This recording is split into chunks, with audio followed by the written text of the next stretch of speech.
चलिए अब हम लोग शुरू कर रहे हैं 11th क्लास का। अभी हम फर्स्ट चैप्टर शुरू कर रहे हैं, सेट्स के बारे में आप लोगों ने इससे पहले शायद कभी सुना नहीं होगा।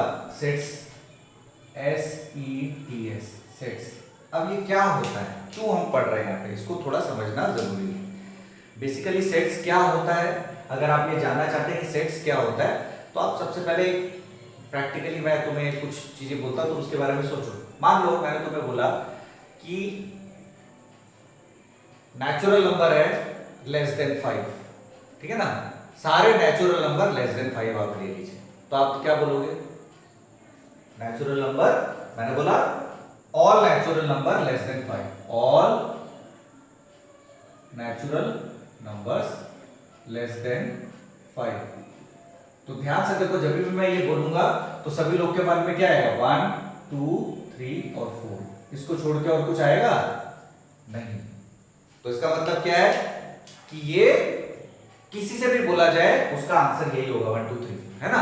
जबकि इस तो, और अगर इसकी जगह मैं बोलता हूं 3 ग्रेटेस्ट क्रिकेटर्स ऑफ इंडिया, सभी लोग लिखो कॉपी, मान लीजिए मैंने बोला, तो आप अगर एक दूसरे का नहीं देखते हो तो कोई जरूरी है कि सब लोग सेम नाम लिखोगे, कोई डिफरेंट भी लिख सकता है, ठीक है ना। तो इसीलिए ये वाला चीज is not changing from person to person, ठीक है ना। तो जो कलेक्शन पर्सन टू पर्सन नहीं बदलता है वो कलेक्शन एक सेट है, ठीक है ना। और वो कलेक्शन जो पर्सन टू पर्सन चेंज हो जाता है वो कलेक्शन सेट नहीं है, ठीक है ना। तो सेट्स क्या होता है, तो हम लोग मैथमेटिकली हम लोग क्या बोलते हैं? A set is a well defined collection of object, मतलब well defined collection of objects, ठीक है ना। अब इसका मतलब क्या है कि वेल डिफाइंड का मतलब क्या है? ये तो बुक में लिखा हुआ है वेल डिफाइंड, इसका मतलब क्या है? वेल डिफाइंड का मतलब होता है it should not be changing from person to person, should not change from person to person, ठीक है ना। अब ध्यान से देखो, ये बिल्कुल न्यू चीज है, आपको एक बार में नहीं भी समझ में आ सकते, तो आपको समझने की जरूरत है कि क्या बोलने की कोशिश कर रहा है। क्या बोल रहा है कि वो कलेक्शन जो वेल डिफाइंड होता है ऑब्जेक्ट्स का, उसको हम सेट कहते हैं। अब ये वेल डिफाइंड तो अपने आप में समझ में नहीं आ रहा क्या है। तो वेल डिफाइंड वो चीज है कि जो पर्सन टू पर्सन नहीं बदलनी चाहिए। मतलब मान लीजिए मैंने आपको कोई एक, मान लीजिए मैंने बोला अ सेट ऑफ या set of all even natural numbers less than 10। मान लीजिए मैंने ये बोला, तो सब लोग क्या बोलेंगे? 2, 4, 6 और 8, यही तो बोलेंगे, है ना। किसी को भी बोला जाए कि set of all even natural number less than 10, वो सभी लोग क्या बोलेंगे? 2, 4, 6, 8। तो इसलिए हम लोग इसको क्या बोलेंगे? ये एक सेट है। Why it is a set? Because it is not changing from person to person, ये चीज, ठीक है ना।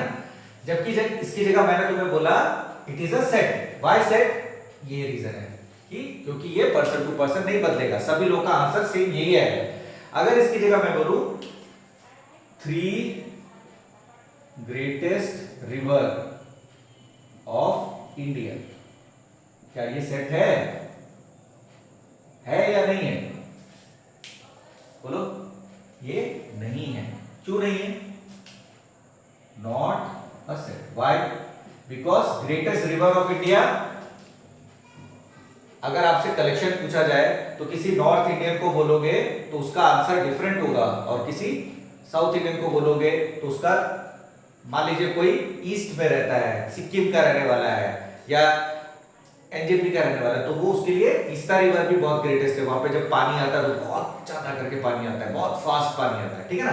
तो ग्रेटेस्ट रिवर हमारे पोजीशन के हिसाब से चेंजेस होते जाते हैं, ठीक है ना। तो ऑब्वियसली ये नहीं है सब लोग बोले नहीं सर गंगा, ब्रह्मपुत्र और यमुना, मान लीजिए, पर कोई गारंटी नहीं है कि सब लोग का आंसर सेम ही होगा, है ना। जिसमें गारंटी हो कि सबका आंसर सेम होगा वही सेट है, जिसमें कोई जरूरी नहीं है कोइंसिडेंटली मान लो हम लोग 4-5 लोगों ने देखा और सबका आंसर सेम आ गया, ऐसा नहीं है, वो सेट नहीं ही होगा। क्यों नहीं होगा? क्योंकि गारंटी होनी चाहिए उसकी जैसे इस केस में जिसको भी बोला जाए उसका आंसर यही होगा, पर इस केस में जरूरी नहीं है कि आंसर सेम होगा, इसलिए this is not a set and this is a set. I hope मैं क्लियर हूं, ठीक है ना। तो सेट क्या होता है? Set is a well defined collection of object. ये आपको क्लियर होना चाहिए पहले कि set is a well defined collection of object. तो सबसे पहली चीज सेट में क्या है कि आपको कोई भी सेट देख के समझ, कोई भी कलेक्शन देख के समझ में आना चाहिए हाँ ये सेट है या ये सेट नहीं है, ये क्लियर होना चाहिए। और सिर्फ हाँ या नहीं में आंसर लिखने से नहीं चलता है, you have to justify it, आपको रीजन देना पड़ेगा उसमें, ठीक है ना। क्लियर है? अच्छा, ये तो हो गया हमारी बात कि भाई सेट क्या होता है, ये अगर हमें क्लियर हो गया। उसके बाद क्या होता है कि मान लीजिए आपके पास जनरली हम लोग सेट जो होता है उसको कैपिटल लेटर से डिनोट करते हैं। आपको पता ही है हर चीज का हम लोग नाम देते हैं, तो सेट्स को भी हम लोग कैपिटल लेटर्स में नाम देते हैं। मान लीजिए मैंने बोला set of natural number less than 5, तो हम लोग बोलेंगे एक सेट है जिसमें नेचुरल नंबर लेस देन 5 क्या होगा 1 2 3 4, है ना, ठीक है। या मान लो मैंने बोला बी एक सेट है, उसमें मैंने बोला कि set of all natural number, set of prime number less than 10, तो प्राइम नंबर लेस देन 10 क्या क्या होगा 2 3 5 एंड 7, है ना। अब ध्यान से देखिए, मैंने बोला ए सेट में ये चार क्या है, ये चार एलिमेंट्स है, देख सकते हो 1 2 3 4 इसके एलिमेंट्स हैं। तो हम लोग क्या बोलेंगे कि 2 बिलोंग्स टू सेट ए। ये जो सिंबल है ये बहुत इंपॉर्टेंट है, 2 बिलोंग्स टू सेट ए, मतलब ये जो चीज है ये एप्सिलॉन इसको बोलते हैं, इसका मतलब होता है बिलोंग्स टू। बिलोंग्स टू मतलब इस सेट में है। जबकि ध्यान से देखो इस सेट में 5 है क्या, नहीं है, तो हम लोग बोलेंगे 5 does not belong to set, है कि नहीं। मतलब अगर मैं ये ऐसे करके इसको काट देता हूं, इसका मतलब होता है डज नॉट बिलोंग्स टू, ठीक है ना। तो ये बिलोंग्स टू का सिंबल है, ये डज नॉट बिलोंग टू का, ये सेट में हम जनरली यूज करेंगे, और सेट को हम लोग कैपिटल लेटर से ही डिनोट करते हैं। क्लियर है?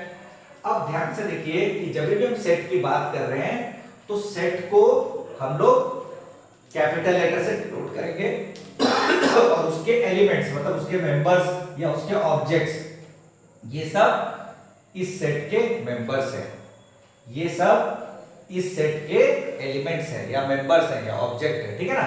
तो ये सिंबल का आपको मतलब समझ में आना चाहिए, ठीक है।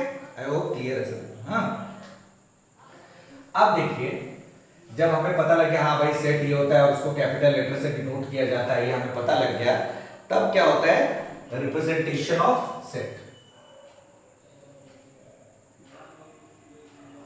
Representation of sets. अब सेट को रिप्रेजेंट करने के दो तरीके होते हैं, एक होता है रोस्टर और टैबुलर, TABULAR, टैबुलर फॉर्म, ठीक है ना। टैबुलर फॉर्म या टैबुलर मेथड बोलते हैं इसको, ठीक है ना। मतलब रोस्टर मेथड या टैबुलर मेथड, इसका मतलब क्या होता है। मान लीजिए मैंने आपको बोला सेट ऑफ ऑल, एक सेट है set of all natural number less than 7, तो मैंने बोला a इज इक्वल टू एक ऐसा वाला ब्रैकेट डालूंगा और उसमें लेस देन 7 बोला, तो 1 2 3 4 5 6 ये हो गया। ध्यान दीजिए सारे एलिमेंट लिखने हैं और डॉट बीच में कॉमा डालना है। ये तरीके, इसमें क्या होता है, इसका मतलब ये है कि जितने भी सेट के एलिमेंट्स हैं सारे एलिमेंट्स आपको लिखने होंगे और उनको कॉमा से अलग अलग करके ब्रेसेस में बंद कर देना होगा। इस तरह से जब हम सेट को रिप्रेजेंट करेंगे हम लोग इसको बोलेंगे रोस्टर फॉर्म या tabular form. I hope clear है सभी, ठीक है ना। अब आप ध्यान दीजिए, मान लीजिए मैंने बोला बी एक सेट है set of all odd natural numbers, तो ऑड नेचुरल नंबर कितने होते हैं, ये तो अनगिनत होते हैं, है ना, 1 3 5 7, है ना। तो हम लोग जब इस तरह के हो और उसमें कोई मतलब ध्यान से देखो एक एक नंबर छोड़ के लिख रहे हैं, तो इसमें हम लोग क्या करेंगे 3 डॉट लगा देंगे, ठीक है ना। तो ये इनफाइनाइट सेट वाले में ही लगाते हैं, इनफाइनाइट मतलब जो अनगिनत वाला सेट होता है उसमें ही हम ये डॉट लगाते हैं, पर उसमें ट्रेंड होना चाहिए, जैसे एक एक नंबर छोड़ के हो रहा है। प्राइम नंबर के केस में ये वाला मेथड यूज नहीं कर सकते, क्योंकि प्राइम नंबर में कोई एग्जैक्ट नहीं होता कि एक एक नंबर छोड़ के होगा या दो दो नंबर छोड़ के होगा, है ना, ऐसा नहीं। तो ये दोनों ही रोस्टर या टैबुलर फॉर्म के तरीके, ठीक है ना। याद रखिए टैबुलर फॉर्म की सबसे बड़ी खासियत क्या होती है कि सारे के सारे एलिमेंट उसमें लिस्ट करने पड़ते हैं, ठीक है ना। अब सबसे पहले सेट को इसमें लिखने से ही हमारी प्रॉब्लम सॉल्व हो रही थी। फिर भी हमने एक और दूसरा मेथड भी निकाला है। क्यों निकाला है मैं बता रहा हूं। क्या है दूसरा मेथड? इसको बोलते हैं सेट बिल्डर और रूल फॉर्म। क्या बोलते हैं? सेट बिल्डर फॉर्म या रूल फॉर्म। अब ये क्या होता है कि मान लो मैंने बोला कि तुम्हारे लोकेलिटी में जितने लोग रहते हैं सभी का एक सेट बनाना है, all persons in your locality, ठीक है ना। तो आप देखोगे कि अरे भाई मेरे लोकेलिटी तो 1000 लोग रहते हैं, तो उनका नाम अगर अलग अलग लिखूं तो क्या होगा, उसमें समस्या हो जाएगी। एक तो बहुत सारे लोगों का नाम लिखना पड़ेगा और काफी लोगों का नाम सेम भी होगा, है ना। तो इस प्रॉब्लम को सॉर्ट आउट करने के लिए हमने बोला कि जब नंबर ऑफ एलिमेंट बहुत ज्यादा हो और सारे एलिमेंट्स में कॉमन प्रॉपर्टी हो, जैसे मान लीजिए मैंने बोला x एक सेट है A E I O U, ध्यान से देखिए। तो ये मैंने इसको रोस्टर फॉर्म में लिखा है। अब मैं समझाने की कोशिश कर रहा हूं सेट बिल्डर या रूल फॉर्म क्या होता है। तो ध्यान दीजिए कि ये सारे A E I O U क्या है, ये वॉवल्स हैं। इंग्लिश अल्फाबेट में वॉवल है। तो मैंने ये बोला अच्छा ये सारे, तो इसको लिखने का तरीका क्या होगा, x such that x is a vowel in English alphabet, English alphabets, ठीक है ना। अब ध्यान दीजिए इसमें मैंने क्या किया, ये जो x मैंने लिखा, तुम बोलोगे सर x ही क्यों लिखा, तो आप कुछ भी कोई भी एक लेटर यूज कर सकते हैं, y z कुछ भी। यहां पर आपको एक प्रॉपर्टी लिखनी होगी, वही प्रॉपर्टी जो इन सभी एलिमेंट्स में है। मान लीजिए एक दूसरा सेट अब लेते हैं। मान लीजिए मैंने बोला कि y एक सेट है, ठीक है ना, जिसमें मैंने कोई सेट दिया जिसमें मैंने बोला कि 2 3 5 और 7, ठीक है। तो ये तो रोस्टर फॉर्म हो गया। अब इसको सेट बिल्डर फॉर्म में कैसे लिखूंगा, मैं लिखूंगा x such that x belongs to natural number and, ठीक है ना, या तुम बोल सकते हो such that x is a prime number less than 10, है कि नहीं। ऑब्वियसली ये चारों क्या है, प्राइम नंबर है, लेस देन 10, है ना। तो इस तरह से हम लोग याद रखिए, इसमें जो तरीका है ये समझना होगा कि x such that आप x लिख सकते हो, y लिख सकते हो। मैं यहां पर चाहूं तो x की जगह पे मैं y such that y is a prime number less than 10। क्या कहने की कोशिश कर रहा है, ये कहने की कोशिश कर रहा है कि y एक सिंबल है और y क्या है, y एक प्राइम नंबर है लेस देन 10। तो y की वैल्यू क्या क्या होगी, 2 होगी या 3 होगी या 5 होगी या 7 होगी, है ना। तो ऑब्वियसली ये दो तरीके हैं सेट्स को अलग अलग तरीके से लिखने के। याद रखिए दोनों तरीकों का महत्व है। ऐसा नहीं है कि आप रोस्टर या टेबुलर फॉर्म ही समझने से आपका काम बन जाएगा, नहीं। और इसमें कंफ्यूजन रहेगा आपको थोड़ा, तो आपको एग्जांपल्स कर करके अपने फ्लॉस को सॉर्ट आउट करना होगा, ठीक है ना। देख लीजिए इसमें